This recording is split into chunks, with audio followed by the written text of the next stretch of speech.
రాష్ట్ర సమస్యలను గాలికి వదిలేసి ఇక కంటి తుడుపు చర్యగా నిన్న కేంద్ర మంత్రి శివరాజ్ చౌహాన్ గారు వచ్చి చూసి వెళ్ళడం జరిగింది. ఒకవైపు కేసీఆర్ గారు ప్రజా సమస్యల పట్ల బయలుదేరడానికి సర్వం సిద్ధం చేస్తున్నట్టు కూడా అర్థమవుతున్నది. ఇక అదే విధంగా బండి సంజయ్ గారు తన విద్వేషపూరిత వ్యాఖ్యలు మరొకసారి చేయడం జరిగింది.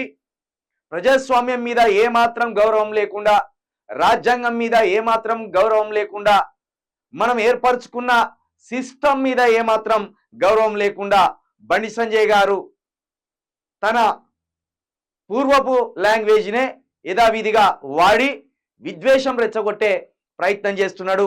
మరొక వైపు నిన్న తెలంగాణ ఉద్యమకారుడు జిట్ట బాలకృష్ణారెడ్డి గారు కూడా అకాల మరణం చెందడం జరిగింది. ఇంకా అదే విధంగా రైతుల ఆత్మహత్యల పరంపర కూడా కొనసాగుతూనే ఉన్నది.